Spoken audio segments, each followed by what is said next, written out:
Kayla Reichel said my ex found my daughter rifling through a knife drawer, and my ex attributed that to my daughter having suicidal ideation as a direct result of being with me. And I said, well, that's crazy. And I already dropped off on the 11th of February, hundreds of pages of documents, hours of video and pictures. I said, I gave you all of this information about my relationship with my kids. Did you look at anything I gave you that would have given you a balance of my relationship with my kids? And she goes, no, I was too busy to look at anything you gave me, but I believe your daughter is suicidal. Brent, I told you that this week has been insanely busy. Okay, but you're I not started it, but I did not go through all of it yet. Then I said, whatever you're being told isn't true. I gave you the evidence weeks ago to prove, if you would just look at it, that it's not true. And you're telling me you're too busy to look at it, but yet you're saying that you believe my ex, who called you on Monday morning to say my daughter was suicidal. You met with my daughter, you lied to me and told me that you wouldn't tell my ex, but you did, and I can prove that. And I said, and you're blaming me for this? This is insanity. Hello? Hi, Brent. Yes. Hi, Brent. This is Leanne with Sherburne County Child Protection. How are you?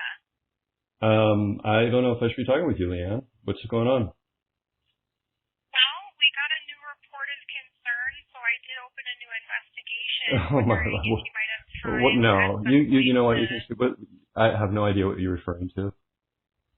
What are you referring I'd to? love to talk with you about No, it. I will bring my attorney. What are you referring to? Well, if you want your attorney to talk with you about it right We'll now. already have we a can trial talk for about it. September 20th. Yep, and there's now a new What is your new concern? So the new concern is just talking about some mental health issues that is experiencing. I have had nothing but wonderful times with her.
My guest today is Brent Bowlby, a loving father of 6 who has been systematically alienated from his 3 youngest children for over 5 years by his ex-partner. With the help of 2 nonprofit organizations, her lawyer has manipulated both the Minnesota family court system and Child Protective Services to block all contact between Brent and his children. Kelly's actions, with the active support of CPS agents, have violated court orders, concealed crucial decisions from Brent, and erased his parental rights. His oldest child has been transitioned against his wishes and without his input. His experience is what Tim Walz and Rachel Levin want for parents all over America to have. That parents are already having, even in red states, because of ideological capture of state agents and agencies. Lucky for any interested historian committing acts of journalism, Brent has saved all the receipts. He has ASD, autism spectrum disorder, and as a result of his past experiences in big business, Brent became obsessive about recording everything. He has also sprung loose some documents and recordings from the state which corroborate his story. Brent, welcome to the program. I'm sorry we couldn't meet under happier circumstances.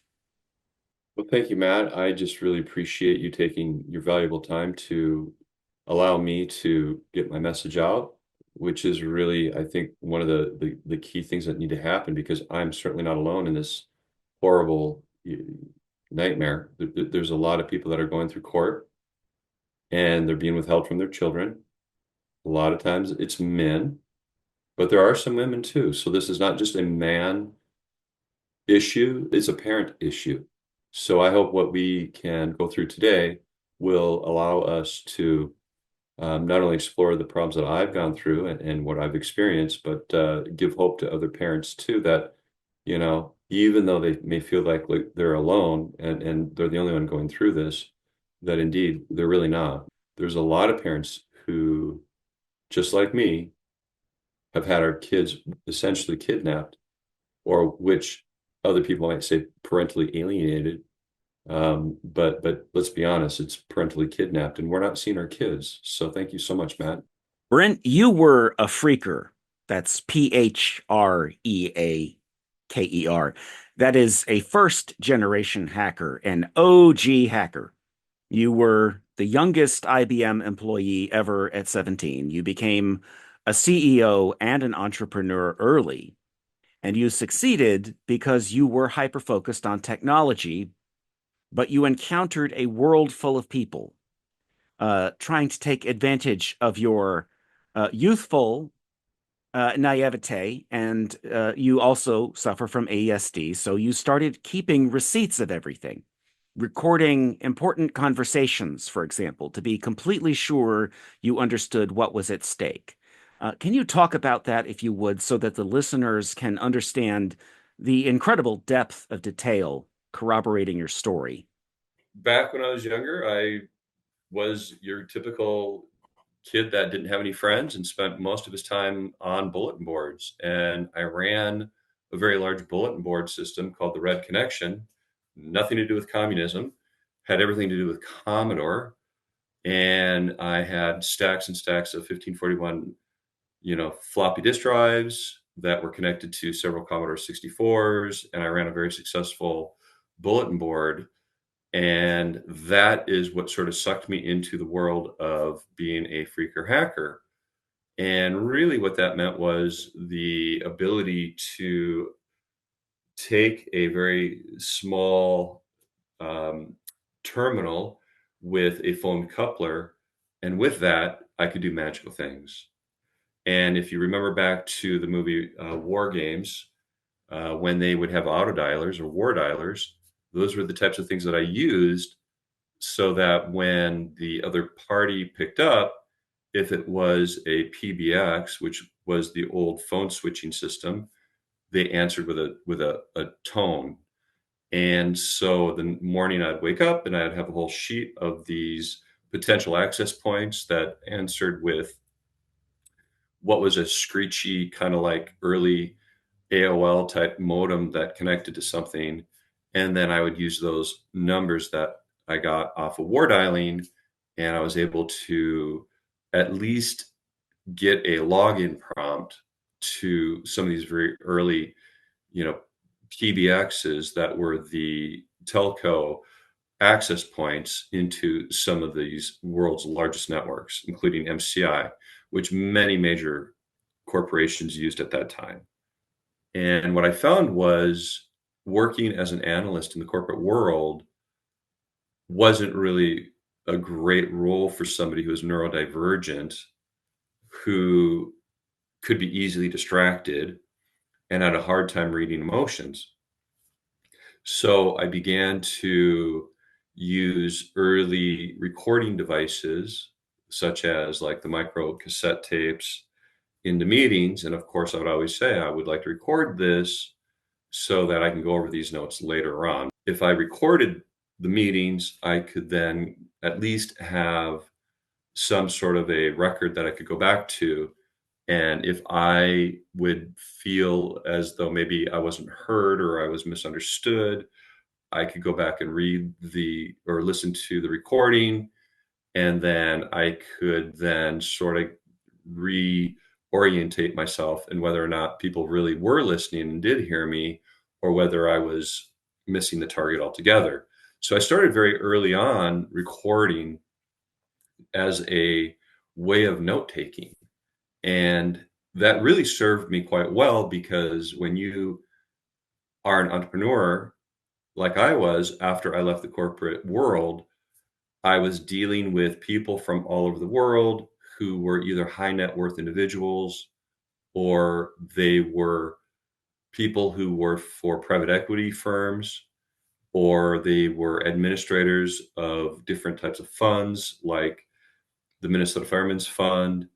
In Minnesota, you can record conversations as long as you don't leave the recording device and walk away. So as long as it was always on me, I could record every conversation.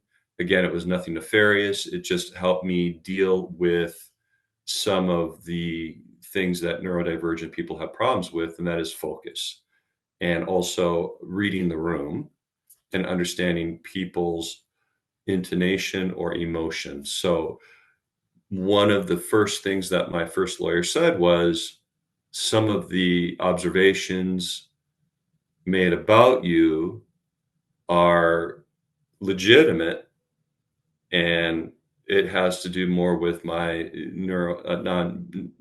basically my ASD, ADHD, not being able to read the room. And so she basically said, you need to be very careful so that you're reading everybody correctly. And to someone like me, that was like, made me very nervous. And so I said, well, the only way I can do that is if I start recording things, so that I can go back and I can later listen to those recordings to make sure that what I'm actually hearing and ingesting matches with what is actually being said at the time. But what the lawyer said was, when you're with your children, and if you talk with your ex, or if you talk with people on the phone, make sure that you do whatever you need to do, so that if somebody says something about you, that you can come back and say, no, that isn't quite true. This is actually what happened. So I began early on really relying even more heavily on technology.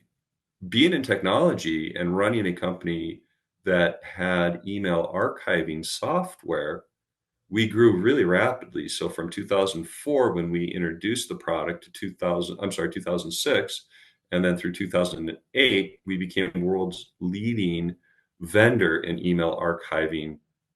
And that presented me with a whole new set of skills and tools, that not only could I record audio and go back to that source tape, but I could also record, index emails and attachments, and use algebraic expressions or Boolean expressions to quickly discover and find the information that I was having. And so I wanted to always maintain a very above board uh, posture, and make sure that if anyone ever accused me while I was doing fundraising of millions of dollars, that I could defend myself if I ever had to. And so I began to not only record just every phone call with my children, which some people are like, that's kind of creepy. Well, I spoke with my children every night, and what I later found out was my ex was handing them pieces of paper to ask me these very, to ask me questions that were designed to elicit a response out of me that would sometimes not come off as me being a caring, loving father, but more of a, why are you asking me these questions? And so I got into the habit of just recording that. And then, because of earlier in the case, I was being accused of things that were completely incorrect. And so I would also record a lot of video, and never was alone with my children. So I always had someone with me. And it happened to turn out that 99% of the time, I would bring my fiance and her daughter. And so I always had a third party validation to make sure that if I was ever accused of anything, that there were more than one person, and then I could have this backup archival evidence to prove, in fact, that what I was saying was backed up and was non-repudiated. So that's really how I started utilizing much more into this whole court case of recording everything. In fact, not only did I do that, I got a smartwatch, had a smartphone. I turned on everything that had to do with GPS monitoring. So if anyone asked me, where'd you take your kids this weekend? I could always go back to what was already being collected through Google Analytics or through Google Maps, and also just timelines. And I could always prove that if anyone was going to accuse me of something, that I had evidentiary, documentation, transcripts, timelines that I could go back to. I found out later on that being right has very little to do with winning. During this process, you began to spring loose documents. One of the documents that you sprang loose is an audio recording. And this is a CPS agent who conspired with your ex-partner in this audio recording. That is the mother of your 3 younger children. And what is the date of this recording? What are the circumstances in which this recording is made? And why are they complaining that a neurodivergent man is not normal? If I had that documentation, that's going to really help, because we do need to figure out a way where we can get healthy and stabilized and ready to talk to her dad when she wants to. And by him just continuing, just like my heart hurts. I know. For her. I know, because and you as a mom. It's the whole I love you, but yeah. I love you, but you need to apologize to me. I love you, but I'm not going to do this anymore for you. And it's like, my gosh, can you just be a normal person, please? So the date of the recording is November 19th, 2019. It was right around the same time that our first parental consultant resigned. And in her resignation, she wrote that due to the intransigence of the mother, Brent's 2 older daughters, who at that time were very young, were alienated from me, and that my son would soon be alienated as well as a result of the intransigence of the mother. She just basically didn't follow through with anything. My ex would do something or not do something, in this case, like follow a court stipulated order that states that we're going to have a parental consultant determine custody time with our children. I always had co-legal and custody time, but because she wouldn't show up, it would frustrate everybody, including myself. And that's one thing that neurodivergent individuals like myself have a hard time with. We basically agree to something and we do it, but yet that wasn't what was going on. And so I was getting more and more frustrated. I've given you so many opportunities, and you still just keep digging the hole and digging the hole. Mm-hmm. My ex would get herself sort of in a big pile of trouble, and then in order to get herself out of trouble, she had to essentially all of the things that she did that was really terrible onto me in sort of a fashion or a way that would give her an excuse for her not following court orders. So she would often exaggerate, mislead. And so whenever she'd get in really big trouble, and before I had the opportunity to go back to court and file contempt charges, she would then enlist anybody that would listen to her to sort of bolster her rationale why she wasn't following court orders or the parental consultant. And then I later learned that my ex showed up to her first intake with this particular parental consultant completely drunk. And so that was sort of the first warning flag. And these young people, women in this case in CPS, were all they were just so willing to like believe everything she said without questioning anything. But I didn't know about any of that recording until many years later. In fact, it was not until this year, 2024, that I actually had an opportunity to go back to these recordings. And nobody that I can tell, but nobody, I mean my children or my ex, knew that they were being recorded. So CPS records everything. They won't tell you they're recording anything. And those recordings in the last year really became available to me for the first time, that I discovered them. And then everything started falling into place. I knew that I was screwed since day one. And had I known this, I certainly would have taken a different approach. If my attorneys took the time to listen to everything, and I get why they didn't. They didn't because they were concerned about the amount of money we were burning through. So rather than sit and listen to 10 hours of recordings, they never transcribed them. They just basically ignored them. But had they listened, my own attorneys listened to these private conversations, it would have completely changed the trajectory and the outcome very early on. Brent, they are discussing how you are supposedly messaging your daughter too often. They don't like your communications with her. So tell us about that. My ex began withholding access to my children, all three of them, after a birthday party 10 months earlier. After I dropped my children off on the evening of February 24th, 2019, I had one or two conversations with them, and then I never basically saw them again, at least my oldest child, who is now 16.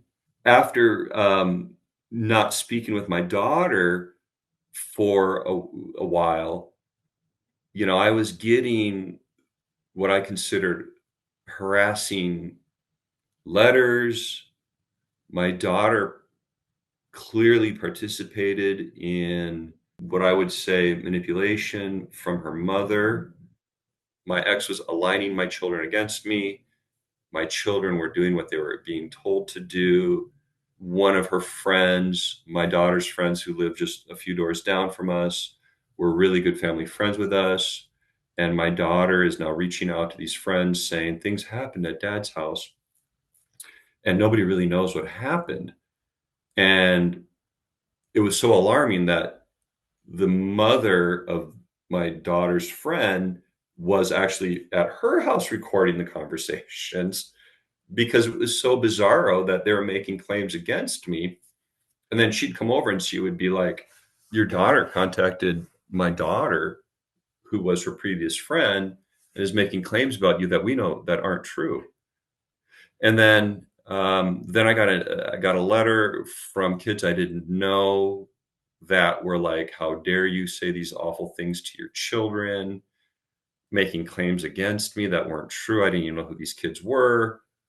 And then I sent an email to my daughter because I tried to reach out to them just to basically say, I love you, I miss you. I had legal rights to do this. And so I sent an email to her school account and I wrote her a poem, and it was called My Dear Daughter. And it was really about a father's grief of being disconnected with his daughter and saying, look, I know you're being pulled between two different extremes, but no matter what happens, we all love you. And it was just trying to reconnect with her. So that was the first one and only email I sent to her account, but you wouldn't know it by listening to the recording. That's where I'm going to find that document, because I do need to find it if I'm going to help get that school address or the school email address restricted. Because the school's going to be like, oh, I can't do anything. You're just telling me smoke and mirrors. So if I have that documentation, that's going to really help, because we do need to figure out a way where we can get healthy and stabilized and ready to talk to her dad when she wants to. And by him just continuing, just like my heart hurts. I know. You would think that I flooded her with all kinds of awful emails, as opposed to a very loving poem from her father that was just basically in grief. And so I got sort of upset in early November when my daughter or somebody, because I bought her telephone, and all I couldn't see who she was calling, who she's communicating with. All I knew that she spent an awful lot of data on her cell phone. And then all of a sudden I logged in early November 2019 and I couldn't do anything with the phone. It was like I was cut off from managing her phone. And it took me several hours to regain control and administrative access over her phone. And so I texted her a couple messages. And it was one of frustration saying, essentially, I can't believe you're doing this. I miss you. I love you. I'm hurt.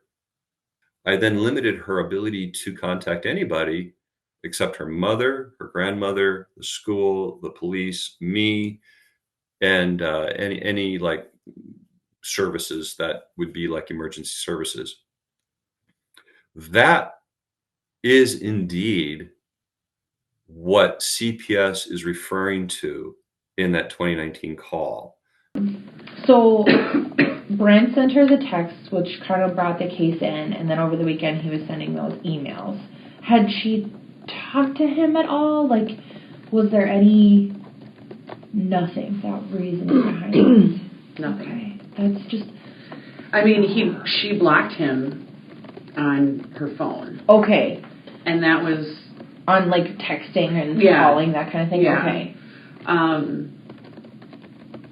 You know how he knew that? I don't know, because normally you don't get, like, a, oh, you're blocked from this phone message. It just doesn't do anything. Right, yeah.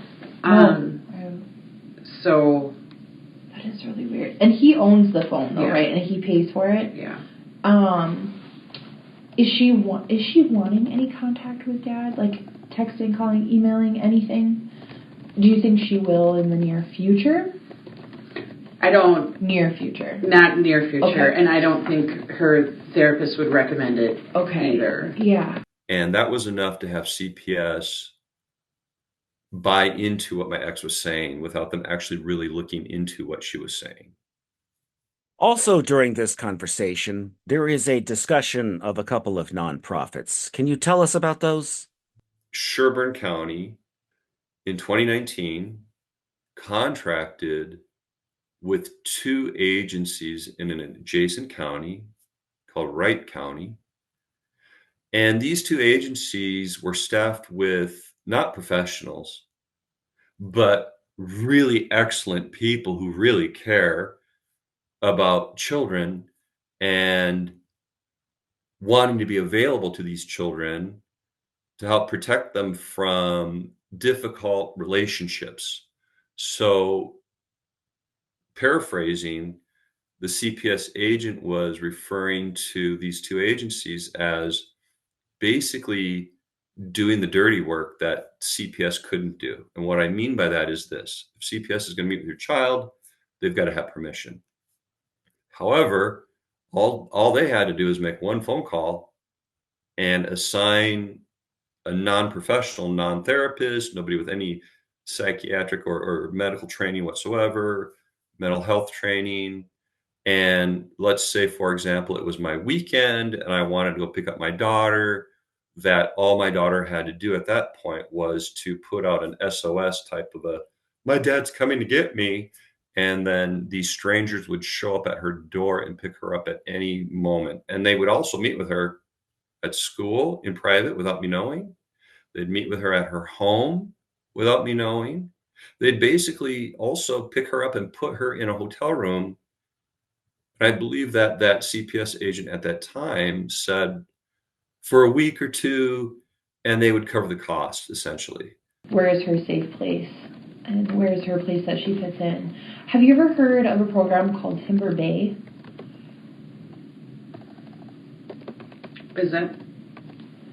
Do you know what, like, the Boys and Girls Club is? Yeah. It's kind of like that. It's like she would be assigned, like, a peer that's similar age or a little bit older that basically just, like, takes her out to do things with her and kind of teach her how to be a little bit more social, be trying to go, you know, to the park or to, I know she likes pets, going to PetSmart together or things like that. It's kind of like a youth mentor program that Okay. works with kids that have PTSD, anxiety, depression, low social skills, things like that. And I've seen clients that we've worked with really succeed in these things. Really? And they also provide transportation. So say like that mentor wanted to take her out into the community, they would have someone that would be able to drive them. And of course they have like, extensive background checks and fingerprinting so they can work with kids. But I can get you some of that Yeah, that'd be information great. now that I have your email. Yeah. I'll shoot you that, and I can always make a referral. They're amazing. I've had some really good success with them. Okay. And that was sort of the basis of introducing my daughter to these two agencies that would pick her up on a moment's notice, hide her from me, and who the hell else knows what they would do? These were adult people picking up a minor for up to weeks at a time. And I didn't know it at the time, but that and my ex agreed to this. So that was a revelation to me that was mind-blowing. So I'll work on the school, finding the custody stuff, and then, so I had another idea. The Timber Bay, Yeah. looking into that, and we talked about Rivers of Hope. Do you remember that conversation? That's for, maybe, I think it was you. No, I don't. We didn't talk Oh about my it. goodness, see, I'm forgetting all the things. So let's, back, forget Timber Bay, because actually this might be more helpful. We have something in St. Cloud, but they work for Sherburne County as well. They're like contracted with us. They're called Rivers of Hope. And what they are is they are a free and confidential service. It's an advocate for women or kids, female children that are victims of harassment, domestic violence, sex trafficking, any sort of violence, harassment, stalking, anything like that. They work with kids, families, parents, and it's 100% confidential. I mean, if I were to make a referral to them right now and they met with Lily, I would never know. Even if we went to court and court says, Rivers of Hope, I want your documentation, Rivers of Hope can give them a big middle finger and move on. These people are they're not a therapist, but they also really, really help kids understand what's happening and how to protect themselves, or also helping ways so they would be advocating for her with, oh, you got that email from Dad. You know what? I want you to remember how smart you are, how pretty you are, how intelligent, how many people you have. They're just like these awesome case managers that are literally just focused on those malfunctioning relationships in people's lives.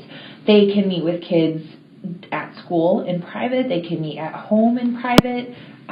If she were to ever even do a visit with Dad, not saying that would ever happen, but if she were, they could even come with her. These people, I've never seen an agency go as far as they do to protect women, no matter the age. Right now I'm working with a 15-year-old who has a Rivers of Hope advocate. She's been working with her for over a year, and her mom and dad never even knew because that Rivers of Hope advocate was meeting with her at school, checking in how things were going at home, helping her figure out ways to respond to things like at home, punishments, what she could do instead of, feeling suicidal, depressed, anxious, that kind of thing. It's an amazing service.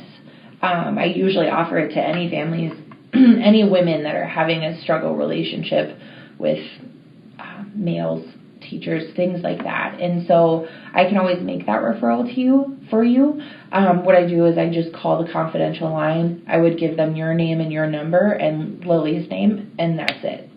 And then they would reach out to you to see if that's something you're interested in. Kind of explain what they do and how they do that. And I still like the Timber Bay idea too. Timber Bay is awesome. Yeah. If you'd still, we can start with that one and see how that goes. And then if you think about Rivers of Hope and you're like, yeah, maybe we should do it, just let me know. I can also give you the number, but they're open 24/7 as well. So say it's Saturday night. Brent has sent her an email saying, I'm on my way, I'm coming to get you. Rivers of Hope is a beep boop beep, we need help. I've seen them, a woman who had a dad do the same thing. I'm coming to get you, I'm taking the kids. Rivers of Hope walked in and got them a hotel for a week to keep them out of harm. And so sometimes they'll go out of the way to make sure that if we have to go somewhere safe for a while, we go somewhere safe, and they help you afford it. So this really begins when your daughter is 10 years old. And as you come to discover, every adult that is around her is sexualizing her at the age of 10. You had an encounter with a therapist who was supposedly helping her with sexual bullying by a girl in her class. That's and right. had an amazing opinion about this. Tell our listeners about that, please. My daughter was having a hard time, who also is on the autism spectrum and also ADHD, and very similar to me. She was having a very, very, very difficult time assimilating into her new surroundings, living in the country with her grandparents in a small school, a smaller school than in Minneapolis or where we used to live. I didn't know this until a number of months later. Before my daughter ever should have seen the therapist, I should have been called by the therapist and asked what I thought my daughter's issues were, what she was going through, my observations, give her sort of like my perspective. But throughout this whole terrible ordeal over the past several years, my perspective was never, ever considered, really, at all. My daughter came to me in August of 2018 and said that she was being pursued by her quote unquote best friend, that she was basically matched with at school as another girl who had difficulties relating with other kids in their class. My daughter's very bright, but she didn't relate well with other children because she liked things that they didn't like or like was interested in. And so she understood high level concepts that children her age just didn't get. So she told me that she was being pursued and being bullied into taking online tests that were sexual in nature, that were like personality profiles, but rather than what adults would be used to, maybe a Myers-Briggs type personality index profile, it was your sexual preference profile. She's 10 years old at this point. And so what I explained to her back in August of 2018 was, look, you've got this friend that you love. She's your best friend. And I tried to explain to her that you're 10, you're way too young to even have these conversations, sexual in nature, especially to do with your preferences. And I said, that comes much later on in life. How do you feel about this? And she's like, I like boys. I have this recorded, by the way. She's made it known that she views herself as a gay person, correct? Yeah. But she's also made it known that you're her best friend, correct? So you're shaking your head, yes. Do you think that she wants to be in a relationship, a gay relationship with you? Like a girlfriend relationship? I don't know exactly. Do you think there's a little bit of that or none at all? I mean, you must be feeling something to bring this up. There's a little bit of that, I think. And that you said earlier that you felt a little uncomfortable or not at all? Felt a little bit uncomfortable. Okay. This conversation happened while we were at a public pool, and it took me by such surprise that I deflected for a moment, took out my phone and recorded it. And again, I did this because I'm on the spectrum, and I wanted to make sure that I wasn't going to overreact to my daughter. But what I would say is, if you don't feel that you are, I think it would be okay for you to tell that you love her as a friend, but that's all that you love her as, is a friend, okay? Because I think you do love her as a friend, don't you? So I think that's okay. But I would make it clear to her that you don't believe that you are gay, you believe that you like boys. And I think that's okay too. If you let her know that, maybe, just maybe, she will stop and not try to push you in that direction. You know what I mean? Because sometimes people try to pressure people into being who they're not. But over the course of the next several months, this girl who was pursuing my daughter was a bully to her and got other girls to bully her too. The therapist at that time told me, allow your daughter, and she had been seeing my daughter now for almost a year, to experience and pursue her sexual identity. That sort of began the Brent is now the target of the therapist because he's not supportive of his daughter exploring her sexuality at 10 years of age. After this really bizarro meeting with this therapist, I asked for all the intake notes. She sent me 13 pages, blank pages, and she's not going to tell me what my ex said in the intake. And my daughter at this point also didn't want to go home because she was getting unwarranted and unwanted attention from what she said was my ex's boyfriends, plural, more than one. That really got me upset.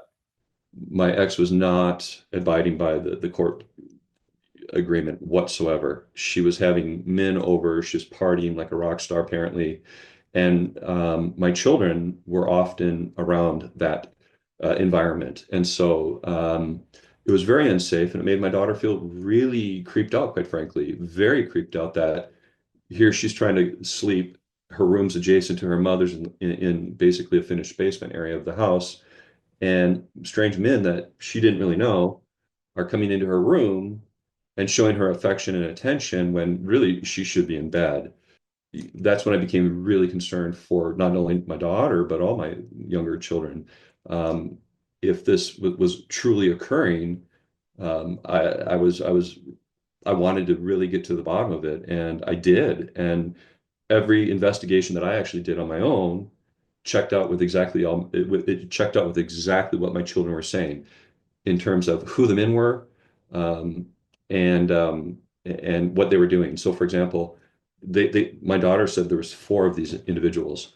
So what I did is I went out on Facebook, found out who these men were, printed out pictures of just their face, not their name, and I picked up I showed them pictures, and all my kids knew their names immediately.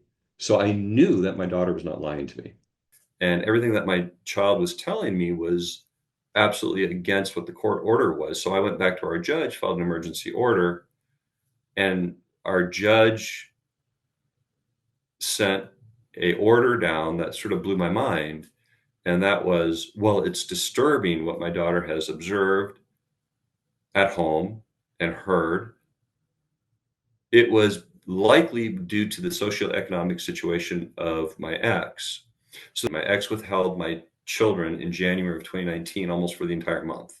Her way of retaliation was to withhold the children from me. My daughter not only told me in late January of 2019 that she was being pursued by her best friend, and she was concerned about, the loss of the friendship, but also was concerned about being pursued, that she was indicated on a PHQ-9 that she had suicidal ideation while she was with her mother during the previous weeks that she's been withheld from me. And then she went to our youth minister in late January and said, I've been diagnosed with depression and all these other issues. And then also said to him that mirrored what she told me, that she's being pursued by this girl who was her best friend with the unwanted sexual attraction that this girl was trying to put upon my daughter. And so the youth minister at our church in January, late January, wrote me an email and said, "Your daughter's amazing. She's excellent. She's such a great kid, but I got to let you know what she told me was really kind of disturbing." And so he sort of very lightly touched on it. And I talked to my daughter a little bit about this. She again then pivoted and said she didn't want to go to public school anymore. She couldn't understand why. Her mom wouldn't homeschool her. She was basically coming to me asking me to protect her from going to school and being harassed, not only by the girls, but also by the boys. My daughter and my other two children informed me that they were being made to tell lies about me for the previous 2 years to their therapist, to their teachers, basically to anyone that my ex would tell them to like make false statements about me, which sort of blew my mind. So we had sort of a family meeting. I went and I got a neighbor. She sat down, she heard the whole thing. My now fiance was there. And my children said that, all they really, it was almost surreal. Like, yeah, we said some really terrible things about you, but they were so young, they didn't understand the gravity of it. And I believe that was because they always knew that I would love them through anything. So, but they didn't feel that love from their mother. And I said, well, why did you do this?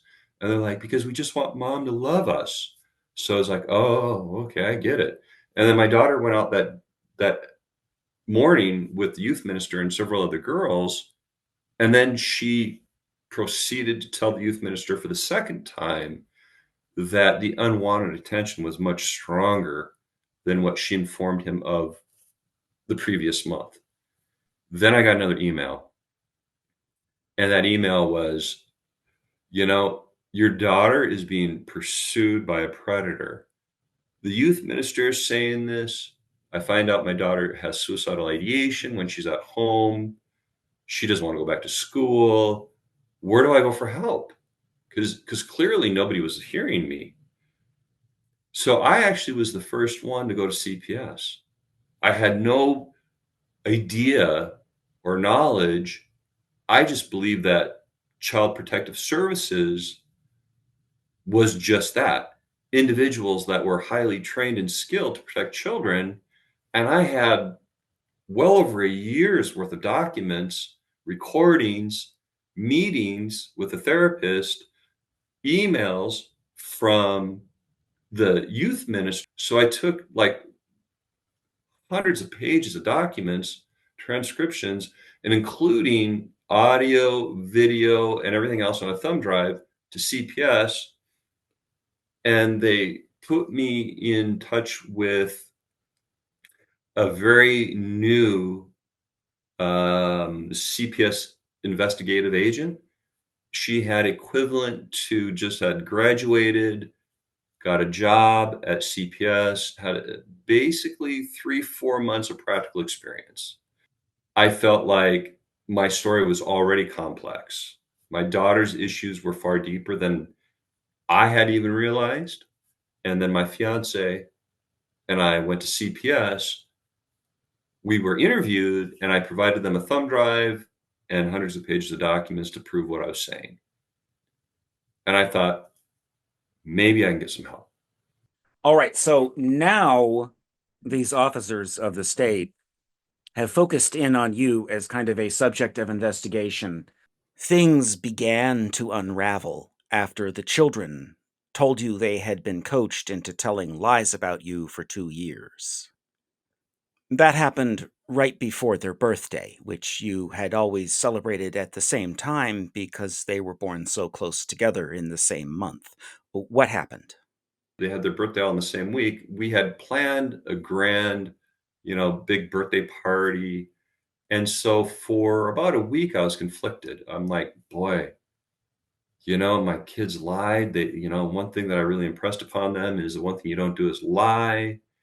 So maybe we should cancel the big birthday bash and just have a small birthday party. And then I got a phone call back from CPS from the same young woman, Kayla Reichel.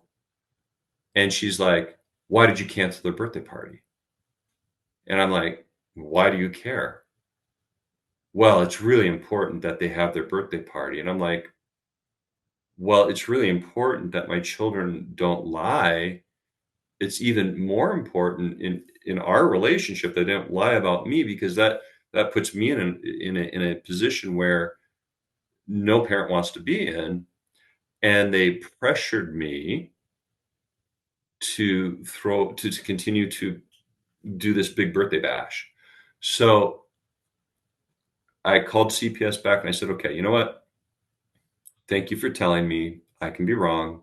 I'm going to throw this big birthday bash for my kids. I dropped my kids off. She begged me, don't drop her off. And I'm like, sweetheart, I have to. And I get a phone call from this young CPS worker who said she wanted to go and interview my daughter the following day. And I'm like, only under one circumstance. She goes, what's that? Having a conversation with you about whether or not you would be willing to not see the kids tomorrow until we can dive in through, get more information from everybody. Why is that? Because we just need to go through all the documentation that you brought. I need to talk to Barbara some more about her, what her thoughts are.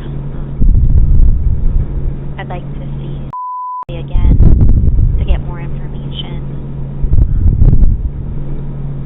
Both sides. Bring up why she didn't tell me or go into more depth in long. Okay.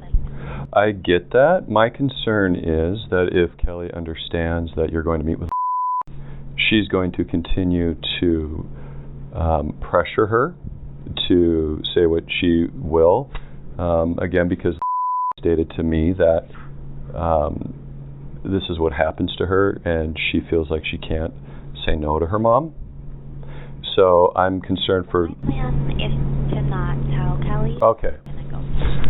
Okay, but even to tell her that you will would set in... I'm just giving you my fears, okay? I mean, I have no problem doing that. I would hope that you would see her sooner than later, because they will wonder what's going on tomorrow.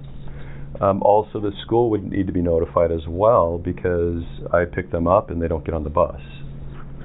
Yeah. So there's a lot of coordination that has to happen to make sure that everything is coordinated the right way. I don't know. Did you have a chance to listen to the email or the voice message that when I called, or the voice recording when I called her after I was called by you the first time? Nope. Okay. Not yet. I've been going through the papers. Okay. That is on that jump drive, and if you can't listen to it for whatever reason, please let me know, and I can send you a link or something that you can download. I said 6 times on the conversation, you cannot allow my ex to know that you're going to go and interview my daughter, because my daughter and my other 2 children already said that my ex were influencing them to say lies about me. Hope in meeting with her is that I can get more information and really understand, is it fear of dad yelling? Is it fear of mom's drinking? Is it fear of being in the middle? Or what is really causing her health? And how can we help her? Right. And so my hope is to see her tomorrow morning at school. Okay. And safety plan with her and get more information. As long as you don't tell my ex, you can go to school and you can speak with my child. If you're in agreement to not see the children tomorrow, and you can talk to Kelly about making that up between you guys, and then we'll go from there.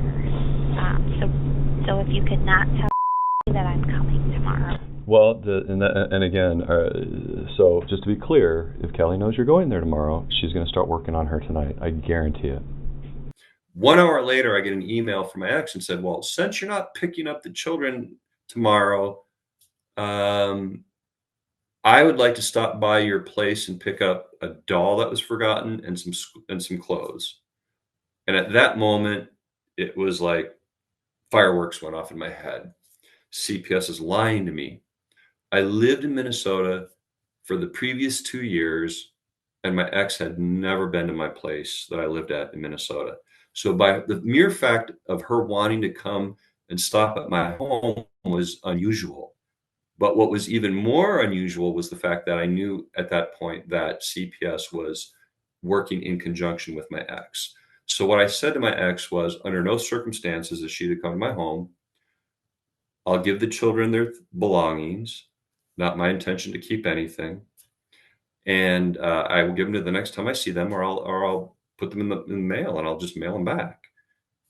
That Wednesday morning, as the CPS agent is meeting with my daughter for the very first time, my ex, as I'm leaving to go to a very important meeting, trying to back out of my driveway, she blocks me in my driveway, and she's making demands. And I already told her, no, you cannot come to my house.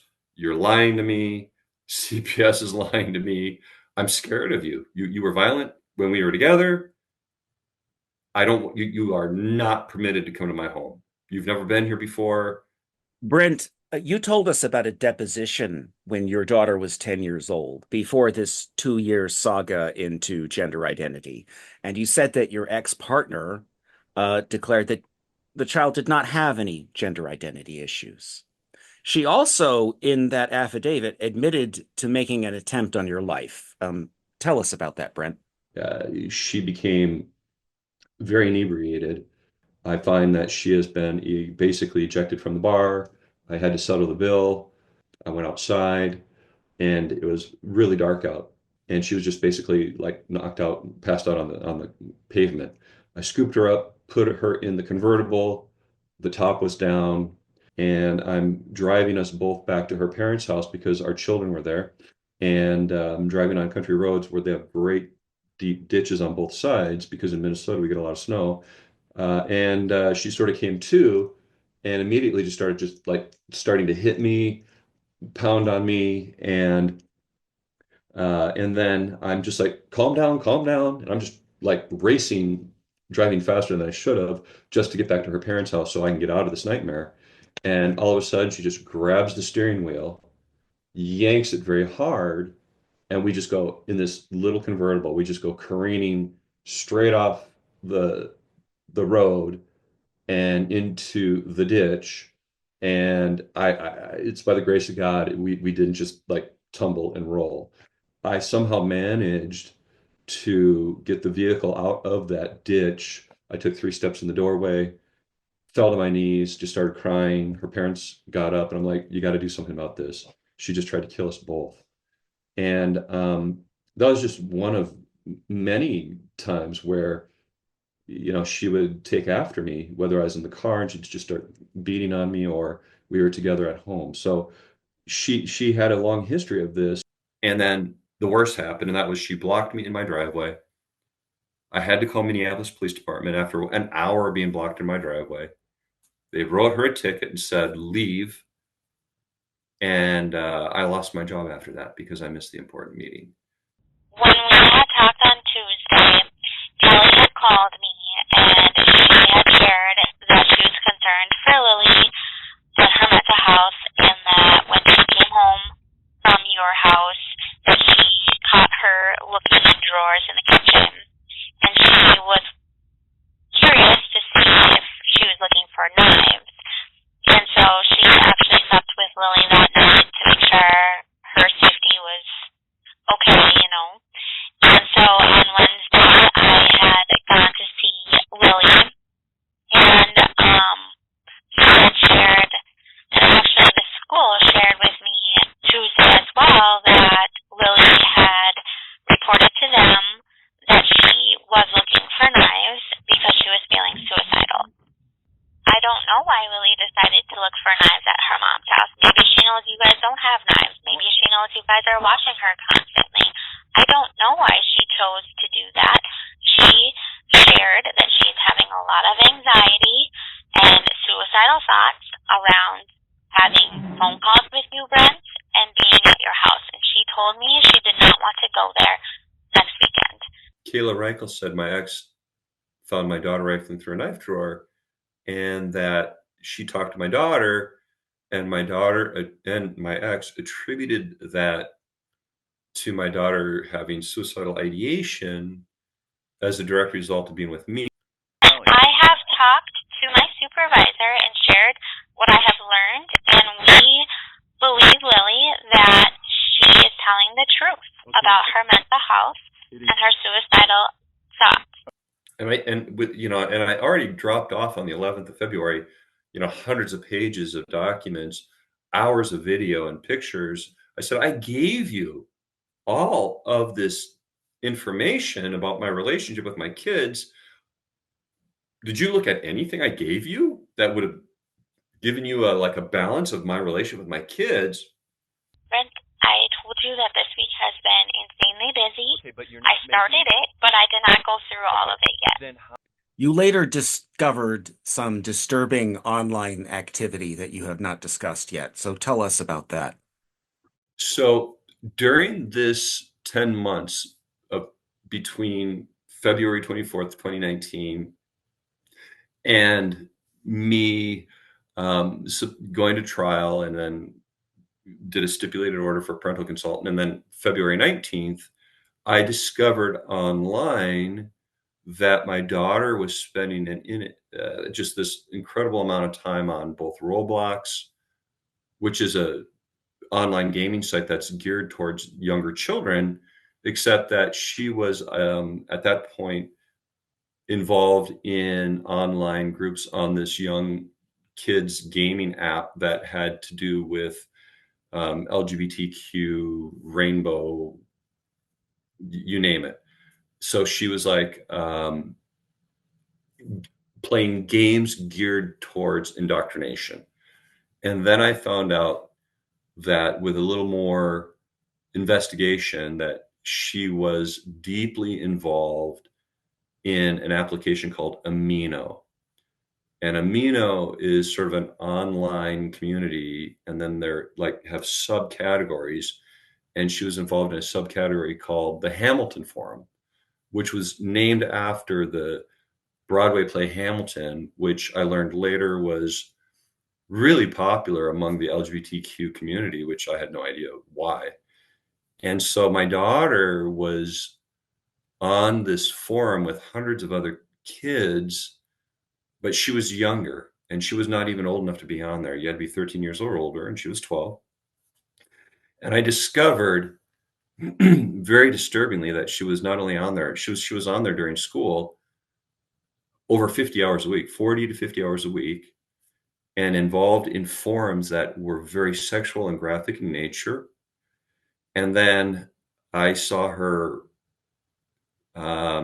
advertising for essentially inviting females to have video encounters with her from the ages of 18 to 24. And my daughter at this point was 12 years old. So she was creating this online fantasy profile about herself and exploring a trans identity, which was very new to me. And then, most disturbingly, looking for online relationships with women that were significantly older than her. And that's when it really, that's when I really started getting quite vigilant. And now I knew that my daughter just sort of gave up and gave in. And she was fully indoctrinated, and she was talking about how she was controlled and about how she was sort of forced into this, and how she sort of through the help of her therapist got help. And now, but yet now my daughter sort of seemed like completely indoctrinated, hypersexualized, and looking for online relationships. And to me, that just meant this wasn't going to end up well. During this time, after the February 19th, she was then being picked up by one or both of these nonprofit agencies operating out in adjacent county to Sherburne County and Wright County. and they were picking my daughter up. So right at the apex of her being fully indoctrinated into this trans lifestyle, being a boy, she was being picked up by adults with zero training to get her whatever services that she needed. And so all during this time, I'm supposed to receive any medical records, anything, any school records, anything that had to do with my kids, how they're doing. And in fact, CPS was working behind the scenes, meeting with the school, because now my daughter was indoctrinated into the trans lifestyle. So all this time, your daughter is basically surrounded by a grooming gang. And you got your first inkling about the involvement of quote unquote gender in a conversation with a teacher. The science teacher referred to my daughter as Max, and I was very confused. I was like, wait a minute, are you sure you're referring to my child, whose name is Lily? And he sort of oops, I let it slip. Basically, it was very awkward.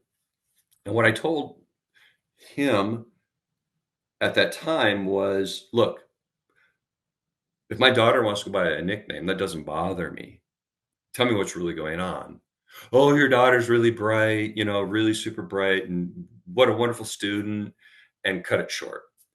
So, but didn't really give me much information other than my daughter was being called by a boy's name. Okay, so again, I'm ASD. I want to believe everybody. I mean, it was like still, I was in denial. So then my son, he tells me during reunification therapy that I have an older brother.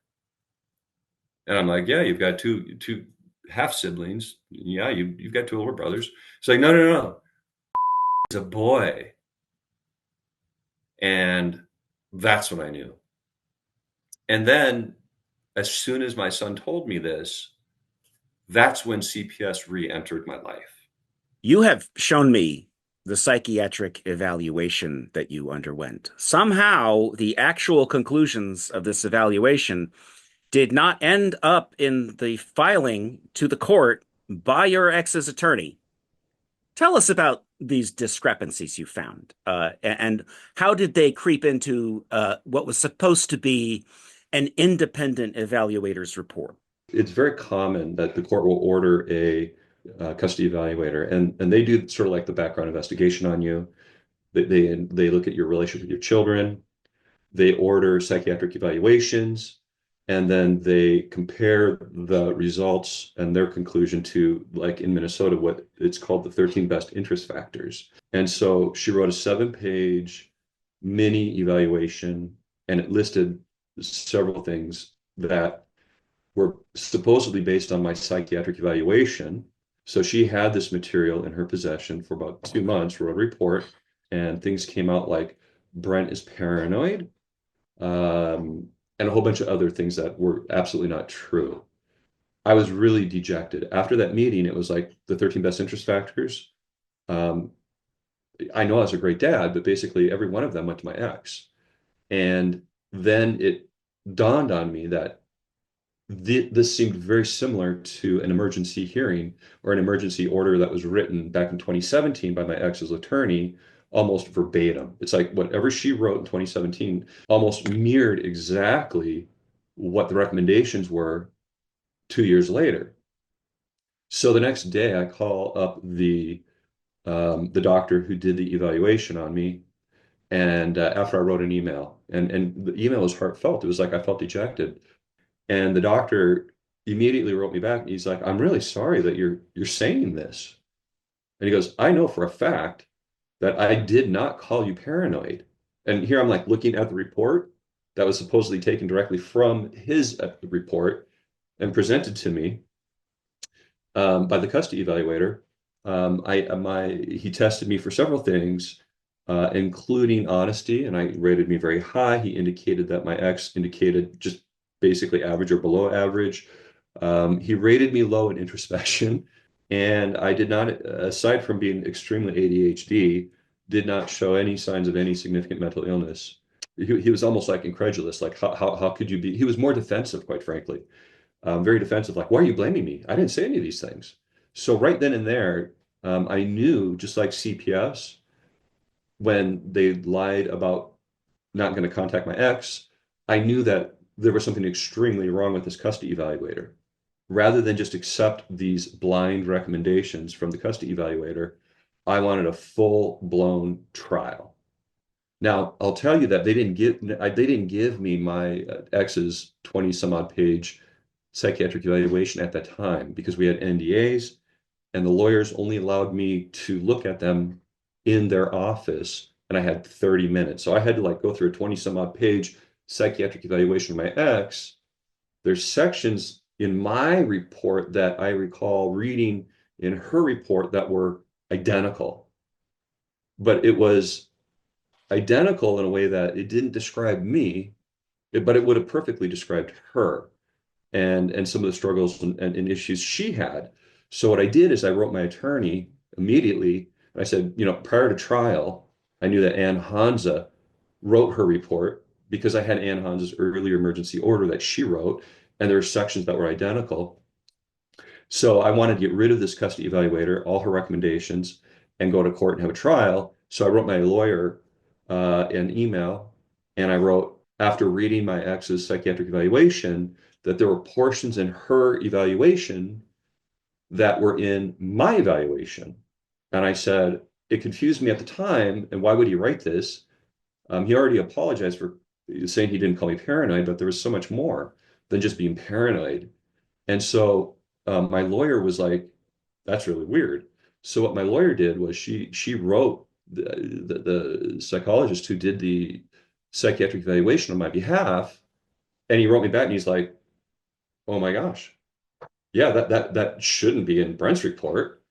And then he made sort of like an excuse like, well, maybe he in his editing took some of her report and put it in my report, almost like he was backtracking and maybe covering his tracks or protecting someone.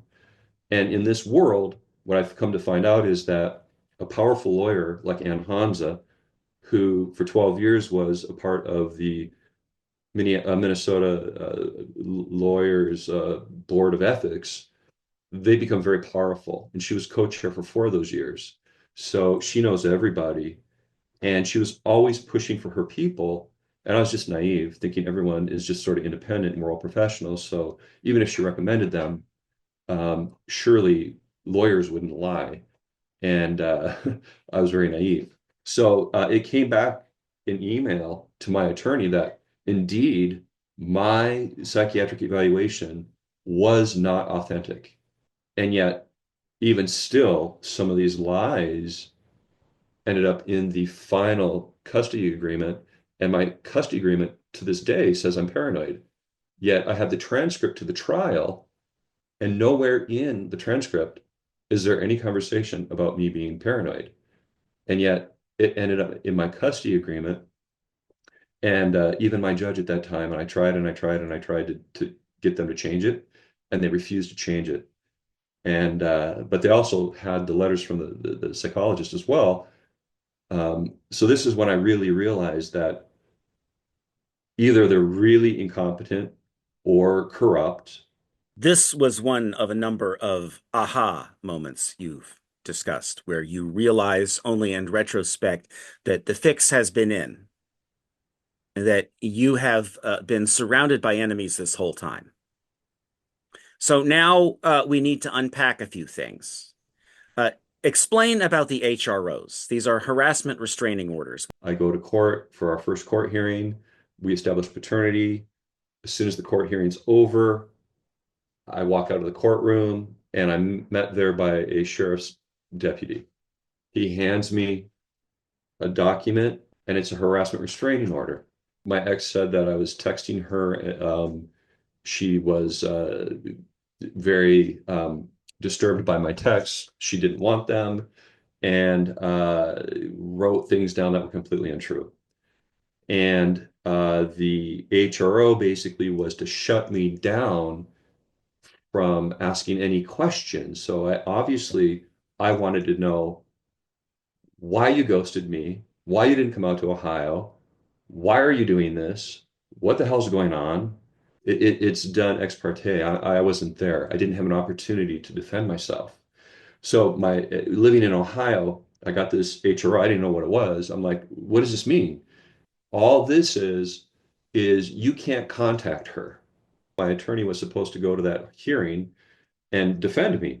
If she would have went there to that hearing, she could have defended me, would have been able to counter all the lies in the affidavit that my ex used to support the original HRO, and instead my attorney didn't show up.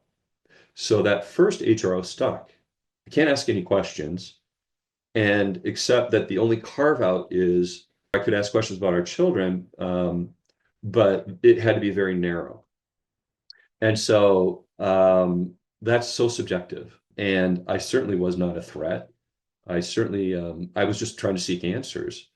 And I ended up breaking the HRO, not believing I actually broke the HRO, and I broke it because um, it became very apparent to me that my ex was seeing somebody, and somebody sent me some pictures on Facebook, some screen grabs of her and her boyfriend that predated my ex stating to the judge that she wasn't seeing anybody, she didn't have a boyfriend or any of these things.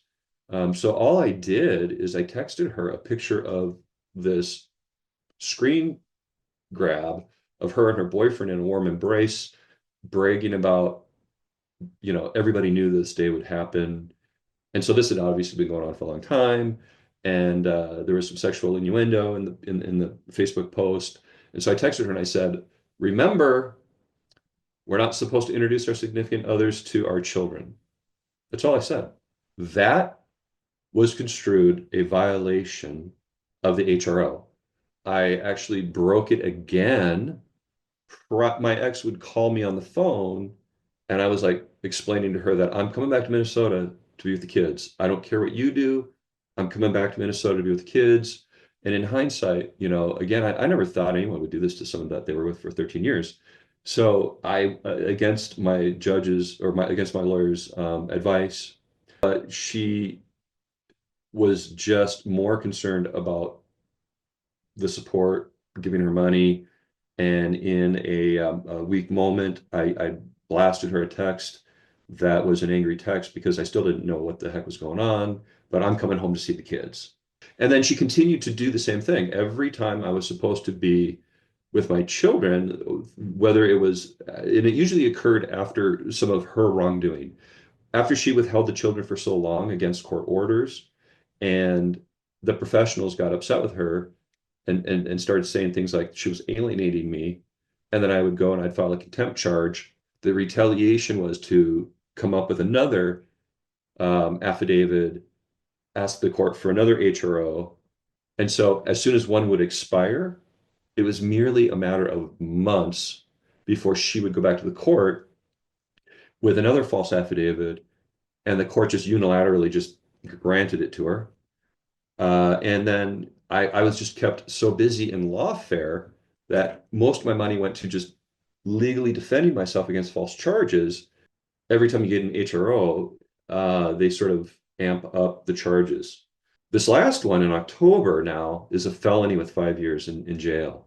The judges always reiterate, I have the right to call my kids. I have a right to email them, communicate with them. I have a right to custody time with them. I have a right to be in their lives and know what's going on with them medically, understand what's going on with them in school. It was up to her to tell me when anything was ever going on with my kids. So just as the court sends us back to another therapy, I get served again with a false HRO. And every time she tried to remove my ability to communicate with my kids, and every single time the judge said, no, he can communicate with his children. He has a right to be with his children. He has a right to have a relationship with his children. And but I can see how you're irritated by him asking you questions. So we're going to leave that in place. He can only talk to you about the kids. And every single time, I always knew it was just I'm being set up, and it's just a matter of time until I ask the wrong question, and it's so subjective that I'm in trouble. And for a person who has ASD on the spectrum or neurodivergent like myself, it's fraught with landmines. Tell us about the 4 parental consultants that you have been through. This is a bureaucratic hell. it's supposed to reduce the conflict between the two parents regarding any decision with the child. They're sort of like the arbitrator, the negotiator. And so so for example, they are hired, I pay, my ex pays some money towards them. They're typically ex-lawyers or are lawyers who also um, on the side make money being a parental consultant and make decisions for the family. And especially when the two parents cannot like basically get along or see eye to eye. So yeah, I mean, it sounded like a great idea.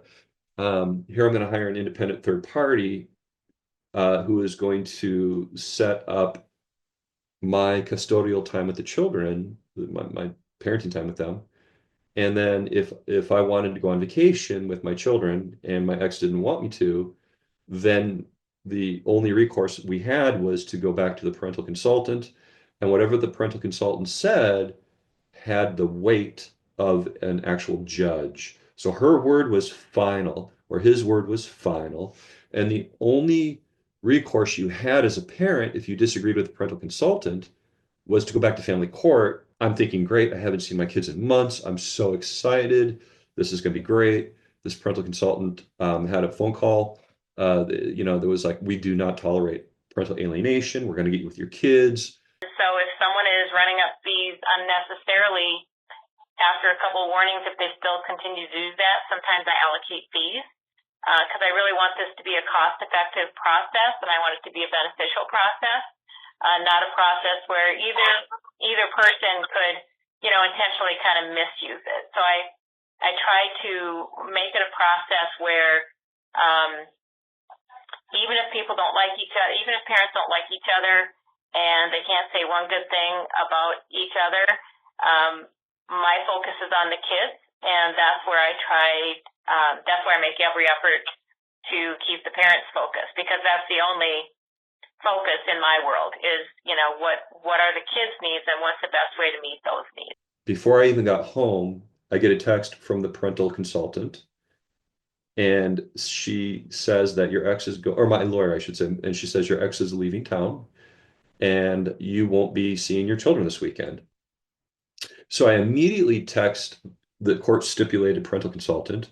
My ex is taking the children out of the state. I'm supposed to see them this weekend. What can you do?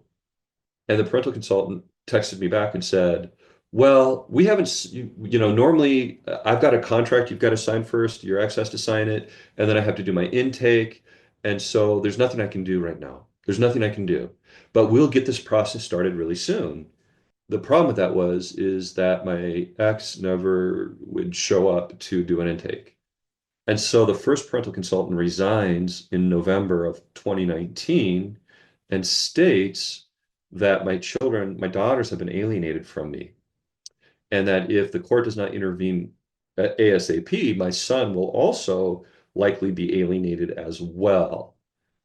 And she was correct. And then she also stated that this is not a parental consultant case. This case is so contentious that it needs to be managed by the court. Because what I found out was that these parental consultants don't have godlike powers, like I was told they did. I was told that they had judge-like powers, which they do, but they don't use them. I was told that they'd go pick up your children and bring them to you, but they don't. And so it was just like, why am I paying this person thousands and thousands of dollars to manage a case when my ex, when my ex does not comply? And they all get really frustrated. Attorneys are really, in this particular case, very powerful because they're the ones that recommend the people to come and manage your case. So it's a little bit like a job board. And if you tick off that lawyer, they're not going to recommend you anymore. I mean, if all your jobs are coming from an attorney and that attorney happens to represent your ex, that parental consultant is not necessarily going to do anything that might make your ex look bad, and they try to manage the case. When they can't manage the case, they resign. And rather than the judge heed the advice of the first parental consultant that says this case cannot be managed by a parental consultant, the judge, the family court judge, took the opposite, and she went with her original stipulation. She goes, well, you all agreed you're going to hire a parental consultant. And so, Brent, it's your turn to pick a parental consultant, and we're going to stick with a parental consultant. Even though the first one failed, let's go with another one.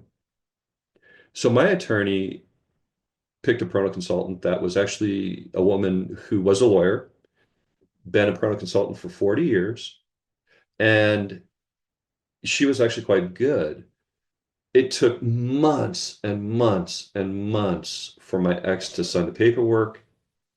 So this parental consultant in February of 2020 gets a parental or a reunification therapist involved because I hadn't seen my kids for at that time it was a whole year. I had 20 weeks of parental reunification with my children. And my older daughter was ordered to a in-depth psychiatric evaluation. So the parental consultant said, we're going to hold off on reunifying with your older daughter right now. And I didn't know that she was being actively transed. Everybody knew this but me. Nobody would tell me anything. CPS walks back into our family case. And this time when CPS walked back in, the parental consultant, who I thought was very fair, and the reunification therapist both spoke with CPS and said, this case is being very well managed. Both the parental consultant, the second one, and the first reunification therapist both resigned because CPS then opened up their second active investigation against me, ensured that that reunification was not going to happen. So this continued on again, like deja vu. And it's always in October. It's like it takes a year back to get back in court. But as of last October, I'm now on my fourth parental consultant, and he assures me that he does not tolerate alienation because both parental consultants wrote that Brent's been alienated for years from his kids by his ex. The reunification therapist said that my children showed such an astounding degree of cognitive dissonance that it's every week it's 3 steps forward, 2 steps backwards. He wrote that when the kids are with Brent shows me pictures of the kids and videos of them laughing and having fun. They admit it somewhat in reunification therapy, but then 1 week with the mom, they get back to reunification therapy. And then it was just like going back back to step one. So they all wrote this, but CPS still believed that it was my fault. Leanne Bodel, at this point, contacted me and said, your daughter, my second daughter now, is suicidal. Just like the first one. It's like Groundhog. It's like they have one playbook. And it's always the child's suicidal, and we're going to intervene because we're here to protect the child. Didn't matter that the case was already managed by really competent people, and I'm seeing therapists with my children, and everybody reports that I'm fine and my ex is toxic, but somehow CPS is always blaming me for this suicidal ideation. Now I've got to fight yet another charge. And so, what they wanted me to do, CPS, is for my second daughter and my son, they wanted me to sign what's called a safety plan. And this woman that worked for CPS was very adamant. And I got her on recording that says, if I do not sign a safety plan, I will never see my children again. And I signed a safety plan the first time around, and I never saw my daughter again. Okay, well, I need to take a statement regarding this new report. You can choose not to, but if you choose not to give me a statement, then I'm going to have to go off the statements of your children. I don't know what you're referring to. I just told you I got a new report regarding mental health during visitation with you. So it was clear to me that no matter what, they were going to always inject themselves into the family case and prevent me from seeing my kids. Again, I wasn't quite sure why they were so hell-bent on trying to prevent me from seeing my kids, But that was at the point during reunification therapy that my son told me for the very first time that my oldest daughter or of this relationship was a boy. So that was the motivation for disrupting reunification therapy. And then then COVID hit. So, what you're describing sounds like a deeply flawed local court system. And that absolutely played a role in enabling what has happened to you. Tell us about the judge who resigned in the middle of all this, please. So the judge's name is Mary Yunker, and she was an intimidating figure. She was on the bench for years and years and years, I think 13, 14 years. She ran unopposed every time, got reelected. It's a very small county. And I would go to court and I'd watch her basically send a woman who just gave birth and had some drug issues to jail, didn't care about the baby, and was just like showed no compassion. And she did not like me at all. And so for 5 years, I had this judge that no matter whatever the case was, no matter how much I could prove that my ex wasn't following through, whatever the parental consultant said, whatever contempt charges I brought, she ruled against me every single time. And I had some of the greatest attorneys in Minnesota, not as good as my ex's, but some amazing attorneys. And so what happened was I finally, after the third parental consultant resigned, I went back to court with and this was during COVID. I went back to court with a contempt order. Mary Yunker comes out of her chambers. We all rise. We all sit down, and I could see that she's sort of flushed in the face, and she's showing emotion kind of for the first time. Her eyes are sort of welling up with tears. I'm so sorry that you haven't seen your children in years. I know how hard this must be for you. I could write an order, but I won't be here to enforce it. And she goes, well, I could write one, but then, there's no guarantee it's going to go anywhere. I found out and she says, my last day is on the 15th of November. And so was the lead prosecutor in the county that prosecuted me on all these HRO charges as well. Their last day. What I found out was not only did she do that to me, she did it to another family. And in this case, it was a mother who dropped off her two children, a daughter and a son. And the girl was 8 years old. Her name is Autumn Hollow. So we had the same judge. The mother was prosecuted just like I was. The judge was not concerned with returning the children, just like she was not concerned with returning mine as well. And the father and the stepmother starved and beat this poor 8-year-old girl to death. And that came out in the paper, hit the news. The case was identical to mine. And the mother was suing the county for $30 million. Part of that settlement was that the judge had to basically quit, resign, and the same with the prosecutor. And that was the last I saw of my judge. I'm starting over again. And every time I'm starting over, it's a year process. I get assigned a new judge, and that judge assigns me to a parental consultant and makes the statement, I'm not sure, Mr. Bowlby, that you even want to see your kids because you haven't seen them in so long. All I've been doing for 5, 6 years is fighting to see my kids, paying all these professionals. Everything the court asked me to do, I did.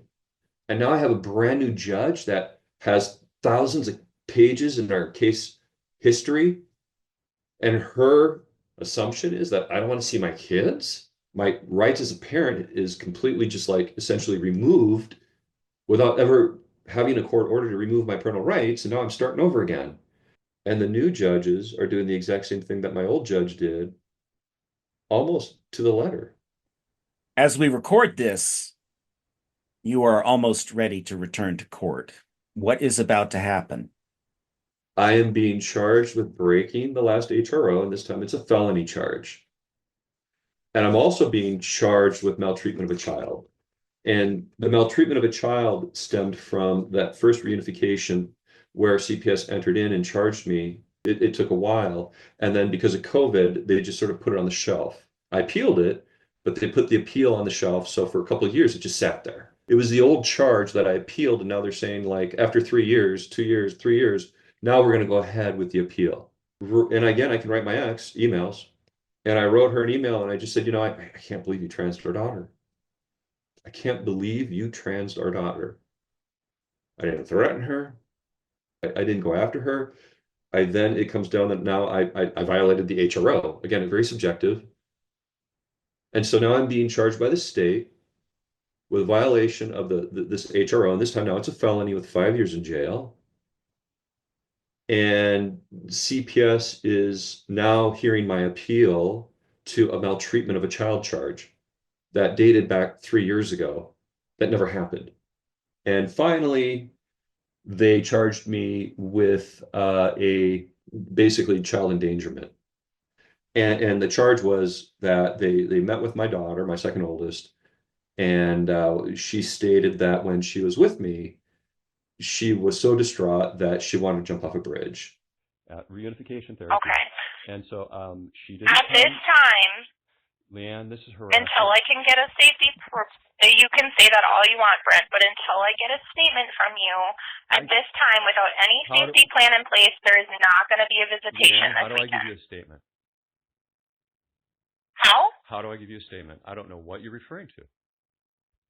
We can either do it by phone, you can come in, I just want to talk to you about this report and hear what's going on. Just tell me what's going on.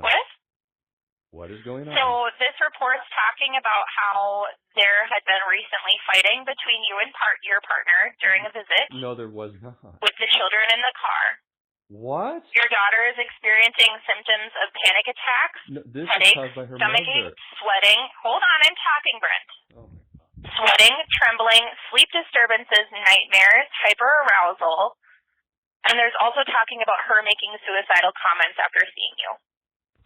Okay. So for the safety of your daughter, we have to do a safety plan. That's fine. I appreciate this. I will be sending this to the attorneys. I'll be sending this to the reunification therapist. I'll be sending this conversation to the attorney who's defending me in the CPS trial on the 20th. This is all going to be acted upon, and this is beyond ridiculous. So there is no issue. But I understand you're frustrated, but I have to have a safety plan in place before you are alone with your children right now. Thank you very much. Because your daughter is making serious comments to end her life. Okay, this is the same thing that was talked into doing.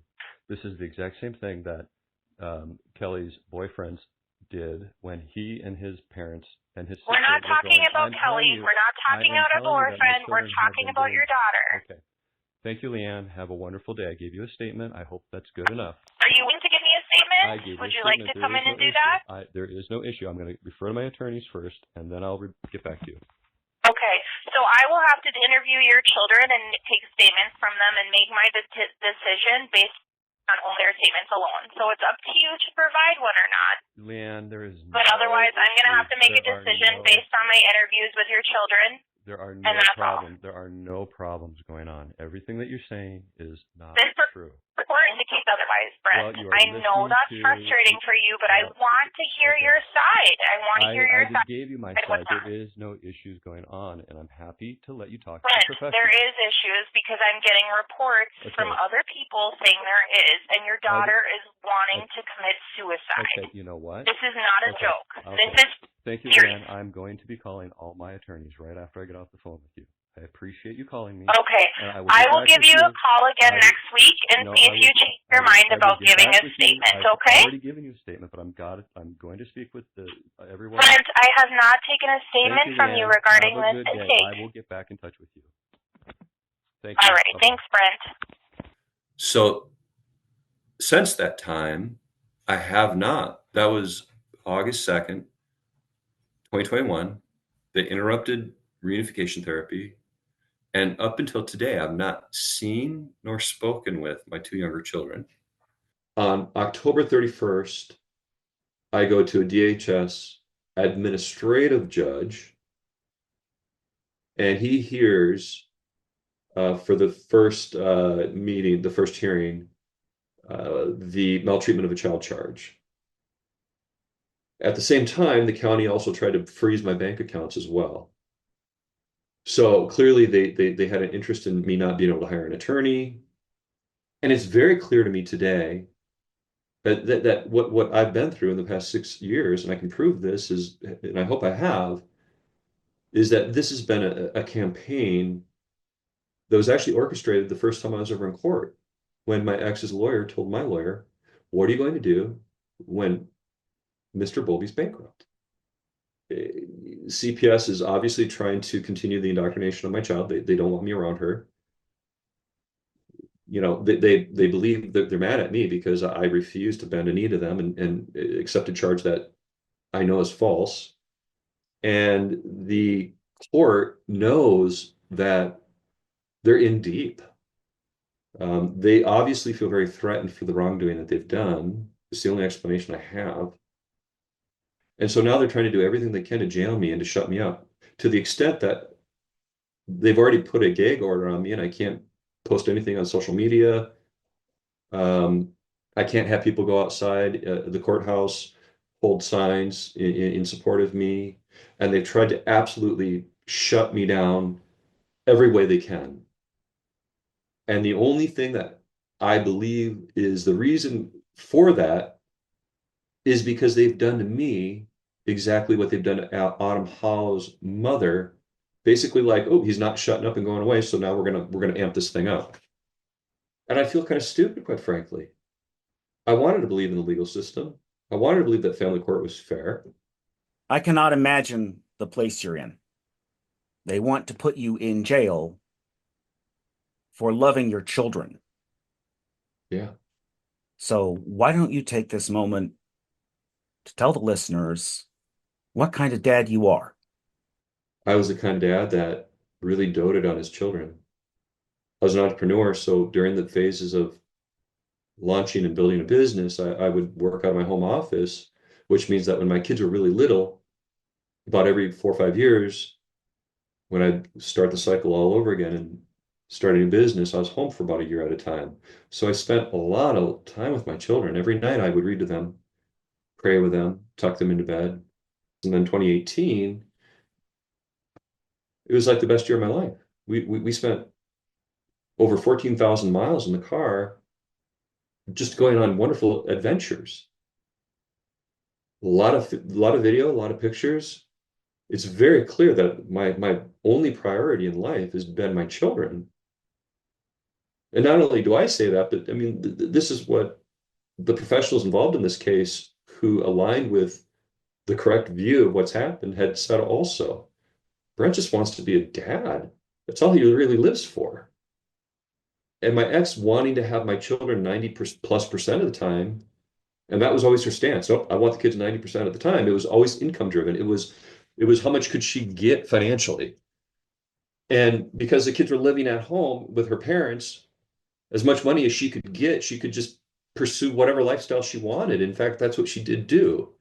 I've been a dad that has been nothing but loving and kind. In fact, the neighbor kids and their parents, we get along wonderfully. I'm the dad that would build a scooter when my kids aren't around because I miss them so much. And then when they'd get here, I'd be like, hey, I built this scooter. I get the welder out and we'd go riding this crazy scooter. And pretty soon I had a lineup of kids around the block, basically, that came over, hanging out in my front yard. I'm coming home from work and there they are in the tree swing waiting for me. Brad, can we ride the scooters? And then the dads really love the scooters. So, and I'd volunteer. I'm the dad that, one of the neighbors 3 doors down, they bought this great big structure to build like a swing set tree house or, type of a structure. And I was the only one that had any skills. And so I like volunteered like 3 weekends in a row and I built this ginormous structure for the kids in the block. I was the dad that threw carnivals for my kids on their birthday party. I would rent out roller skating rinks and I'd invite all the kids in the neighborhood to go skate. I was a dad that I gave my whole entire life to my kids because I spent my earlier life building businesses and that took me away from my older children. And I wasn't going to do that again. I called my kids every single night. I've got the logs. When they weren't with me, I called them or they called me every single night without fail. during this entire time. And right up until February 24th, 2019, when my ex stopped allowing me to speak with my kids. That's the kind of dad I am. And I had relatives that would say, give up. They'll come back after 18. You're going to kill yourself going through all this torture. You're going to go bankrupt. You're going to do this. You're going to do that. And I just kept saying, and I just kept saying, I can't leave my children. I can never, ever, ever give up on them. At this point, I don't have the money. I mean, the last 5 years, once your reputation as a CEO is ruined, no one wants to touch you. I can't, I don't have the funds to even hire a lawyer. And I'll likely go to jail. I'll probably go to jail for 5 years for sending an email. And that's how they're going to keep me away from my kids. Finally. Brent, you have connected with a lot of parents who are also being put through a ringer by the system, many of them over a gender identity. Minnesota is bad. California, Oregon, Montana, even, they're all bad. What do Americans need to hear about the war on parents from the inside, from someone who is subject to this kind of lawfare activity? This happened before the state of Minnesota became a trans affirming care destination. And what I want parents to know, especially in blue states, is that our rights to raise our children according to our religious beliefs that we were raised with, our values, morals, etc., even though it's maybe codified in law in your state, the state wants to come in and take all the decision-making power away from the parent and allow the state to be that parent. If you're on social media, you hear certain people say this, and most parents that I talk to who have an intact family, they're just incredulous, like, oh, this will never happen. And it's already happening. Minnesota is a trans destination for affirming care. And what that means is that any child that lives in any state in the US can be brought to Minnesota, and our state has funds that are set aside that will provide gender affirming care to that child with a stranger. And they will prevent the parent from ever finding out. And if they do, they have a legal defense fund and they'll fight you too. In my case, they're willing to put me in jail to shut me up. I went on social media, Twitter/X initially, and I sought out gender critical people who were parents in California, Washington State, a whole lot overseas, whether it was England, Germany, Poland, I mean, all over the world. And then I was also, because my children were alienated from me, I was also very actively involved in the parental alienation movement, where parents like myself, who have legal rights to our children and a right to have a relationship with them, but their ex, for whatever reason, is not bringing the kids, and then the family court system is not designed to enforce their own orders. They just basically live their life with this extraordinary grief that that never goes away. And it takes a long time to heal from a child that died before a parent. But these parents, and they're not fortunate, they're not lucky, they've been dealt a horrible hand. No words can express how bad they feel, but they know where their kid is, and there is somewhat of a closure. They know their child is gone. It takes a long time, but they seem to somehow, in many cases, if they can make it, they end up rebuilding their life. But in my case, and other parents like me, if the state intervenes and enables another parent to withhold your children so they can transition them, it's such a heavy, heavy thing to deal with. And the grief is overwhelming because not only did you not get a chance to say goodbye to your child, you know your child's still alive. Your children have been taken from you. You have every right to see them, But it's very, very, very much like a hostage negotiation. I talked to somebody today, in fact, a man who has been alienated from his kids. He got HROs on him, just like what I did, almost identical. And now he's essentially on the run. There's a warrant out for his arrest. It's tragic. I spoke with a father from California who has two boys, a 15-year-old and a 12-year-old boy.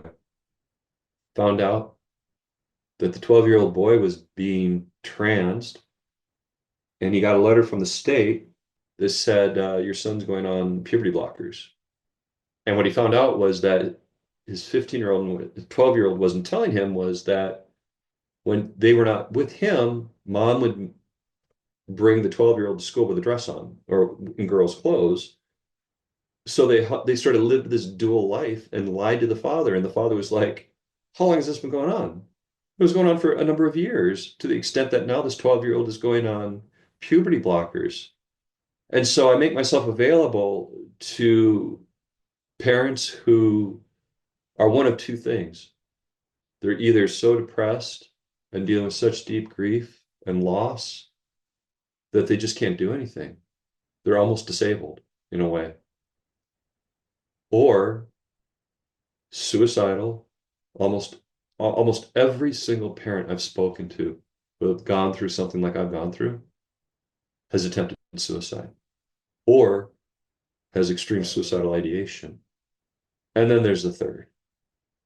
And that is the father who's so pissed off and all he thinks about is, I'm going to go and I'm going to kill someone. And so I try to talk them off the cliff. So I spend most of my time speaking with parents every single day. I try to show them empathy, that they're not alone, because you feel alone. When your kids are kidnapped, you're angry, but that's the worst thing you can be. And it just doesn't feel natural.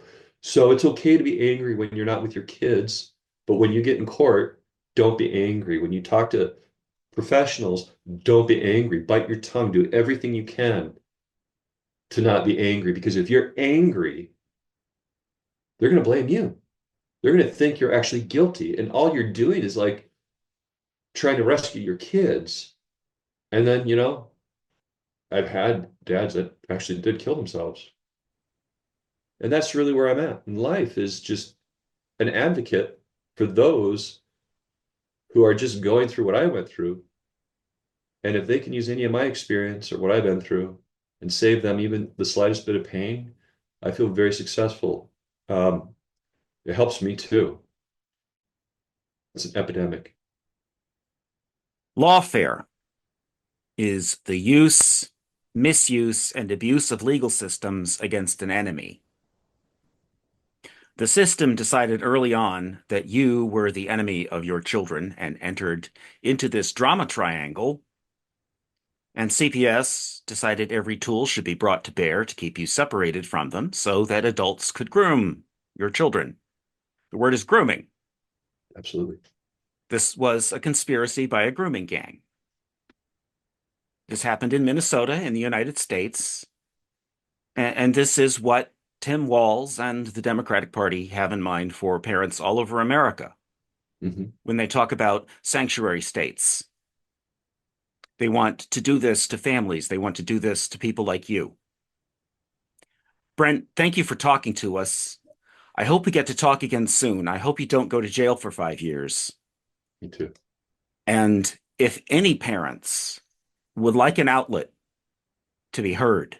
Yeah, I just want to say, contact me.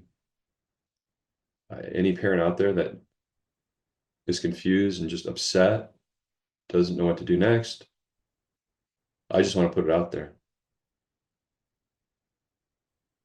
I'm not going to baseball games.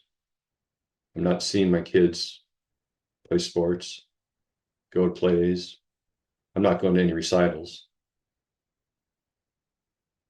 So call me, email me, and I'm available 24/7 to any parent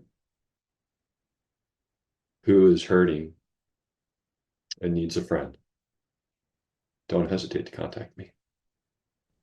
As a postscript, Brent, tell us what happened at the hearing on the 23rd. At the hearing on the 23rd, I asked for a continuance in order to bring on an attorney, and I was provided a continuance. It's our understanding that Leanne Bodel, the CPS agent, is in a bit of trouble because you have not been quiet about this. Please tell us what other actions you've been taking. I have taken this to the Minnesota Board of Social Workers and had a very in-depth conversation with their um, people that work there, their staff, and they said to me, provide us all these documents, and they will absolutely do a complete and full investigation and determine what necessary action at the end of this investigation would And you've also taken action regarding the therapist, the play therapist. Tell us about that. So the play therapist has been replaced. She was originally the one that connected my daughter and wanted her to explore her sexuality. That play therapist is no longer my daughter's therapist, but the reunification therapist, the second reunification therapist from this spring, abruptly ended my reunification for the second time. That was supposed to happen with all three children. And that happened shortly after I found out that my son had suicidal ideation. So abruptly ended before it started. I wanted a document that says, why did therapy stop? I did not expect what I received. What she gave me was a letter that was very defamatory towards me. She said that the kids had experienced domestic violence, and I was a domestic violence abuser, and they did this when they were very little. And so she was not recommending that at this point we have reunification therapy. Couldn't be further from the truth. I tried to provide her information that would have proven that it was my ex that was the domestic violence abuser. She would have none of it. I gave her a day to recant this story, and I would provide her as much documentation to convince her that she, after meeting me for 1 hour, was wrong and she must have gotten wrong information. She refused. She is currently under investigation with the Board of Marriage and Family Therapy, and they are doing a very deep investigation into her, and that is currently underway. And what she did was very detrimental, not only to my children, but to myself, to this reunification process, and essentially took 5 years of hard work and effort for me to get there with all three kids and basically halted it. So the safety plan was signed by a number of people, including my daughter, who today identifies as a trans male, and my ex. And on that safety plan, it was written by this CPS agent, the same one that interrupted the first reunification therapy, I believe is the same one that interrupted the second reunification therapy. And on that safety plan, my daughter was to be able to explore her sexuality, and we were to support that. They have a list of people who are her supports. And in that list of her supports were, in fact, in my view, her abuser, the other 11-year-old girl who was, in fact, identified early on as being the one that would not leave my daughter alone. So essentially, it was like CPS was telling us that we had to support our daughter in whatever fantasy she wanted to explore, and she had to have access to these support people. And also, and that was very disturbing because this young girl who was also 11 was a required support person. Finally, a postscript editorial note. As I conclude editing this podcast, the election is 1 week away. Here at The Distance, we are unconcerned who wins. Our focus this past year has fallen ever tighter on parents, put through the ringer by public servants and alleged therapeutic and educational professionals in ideological capture. Brent Bowlby's case has everything: extortion through suicide threats, sexualization of a minor, autism, the involvement of unaccountable third-party nonprofits in a scheme to defraud the court, concocted within a corrupted family court system. We will continue to report on this story, regardless of who wins next week. Whoever that person is, the distance will hold their feet to the fire regardless. Brent's story is thoroughly substantiated by the incredible amount of evidence he has recorded and obtained. Crimes have allegedly been committed. That charge is substantiated. If such charges can be proven true, then punishments must ensue. The system does not want to reform itself, no matter who the president is. I personally told Democrats that when the public finds out about the crimes committed in the name of alphabetical rainbows and glitter identities, there would be hell to pay, and that I would help raise it. They did not listen. The distance is not here to debate presidents. We are here to raise hell.